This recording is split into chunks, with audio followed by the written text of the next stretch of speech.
Alright, guys, we are talking about angles and angle traits today. Hopefully, you guys can hear me over the dishwashers going in the background, but trying to get this one posted soon. We're going to kind of go fast through it, I think.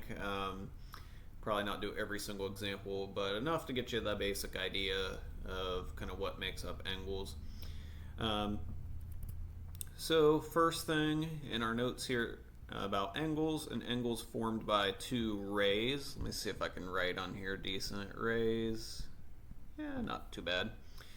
Um, and their common endpoint is called the vertex. That's probably familiar to you. That word pops up a lot in even like algebra classes. Think like quadratic, stuff like that. It's that kind of meeting point. So in this case, the vertex would be B. The rays are your sides, so the two things kind of jetting off from the vertex. Um, Name an angle using, we're going to say three letters, although there is kind of a workaround dependent on the situation. And the middle letter always has to be the vertex. And then this is kind of what I was talking about as the workaround. If there is only one angle present, you can name it just using the vertex. So for example, like they show down here, this is angle ABC or CBA. B has to be in the middle since it's the vertex. You could also just call that angle B since there's only one thing there. If I had another angle, and let's say this was like D up there, then all of a sudden I can't call this B anymore. We have to be specific and use three letters. And then just note this little lowercase m here refers to the measure of the angle, so how many degrees in this case. It actually opens up. You would read that as the measure of angle ABC is 60 degrees. So the angle is like the shape. The measure of the angle when you use lowercase m is how many degrees. Again, in this case, is the unit we're using. I'm just going to go quick here because I think we'll recognize most of these, if not all. We have acute angles. So acute, less than 90. We have obtuse, more than 90. We have a right angle. I'm sure we're familiar with that one. It's very hard to write with my finger on the screen here. And then, so a right angle is 90 exactly, and then a straight angle is, I'm running out of space there. Straight angle is 180 straight across. Okay, I had to do a little cut there. My drawing program thing, I think, crashed or froze or something. But for example 1 here, name the vertex of the angle. So we're looking right here. The vertex is where the two rays meet, so that would be K.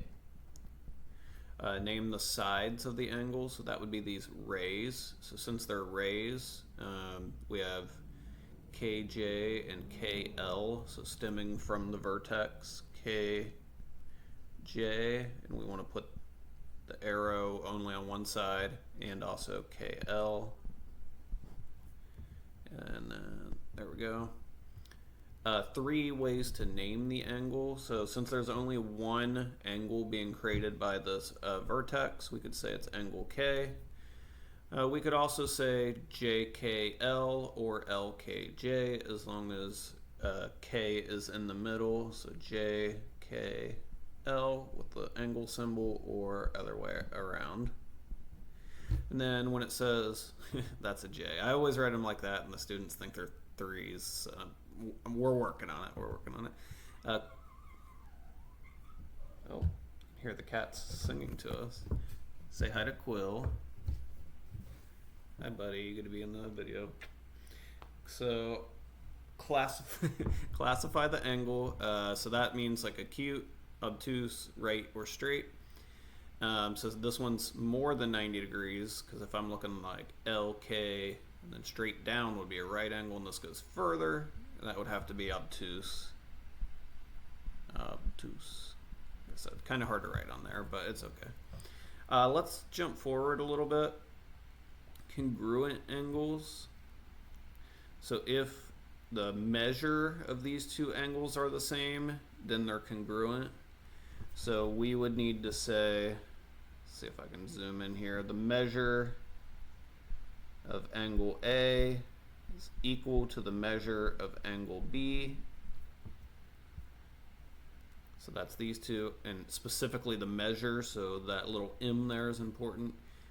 Then angle A and angle B are congruent, which is an equal sign. It's got the little like squiggle over top of it. So that shows that they are congruent. Okay, let me see if I can close that, and it'll let me scroll down. Okay, let's talk about this real quick, and then we'll move forward. Oops. There we go. So an angle bisector is a ray. I think it's going to be quicker if I just talk through it, so feel free to pause, rewind, all that. Angle bisector is a ray that divides an angle into basically two congruent angles. So basically this ray BD is cutting this into two congruent angles, ABD and DBC, meaning they're the same. So BD right here would be the ray that is an angle bisector, and therefore, like I just said, those two angles are congruent. Perpendicular lines are two lines that intersect, so that'd be right here, at a right angle. So notice this right angle symbol. So just having, like, I'll just put it off to the side here, just two angles like that don't necessarily form a right angle, not perpendicular. Not parallel, not perpendicular, it's neither. So the symbol for perpendicular, I'll draw that out. Whoops, I don't know why my line popped back up, but is basically like an upside down T to show that it's a line meeting another line at that right angle. So we could say line L and line M are perpendicular, so that would be the symbol in the middle. A perpendicular bisector is a line, a segment, or a ray. Basically, it cuts this in half. In the diagram to the right, this LM is the bisector because we see that PQ is being cut in half. It intersects at a right angle again. And these little tick marks kind of show us that those are equal to each other. P to the middle, and then the middle to Q. Okay, hopefully that helps. Hopefully I wasn't rushing too much at the end there, but I just wanted to make sure to finish it out while the drawing tool was still working. So we'll see you guys on the next one.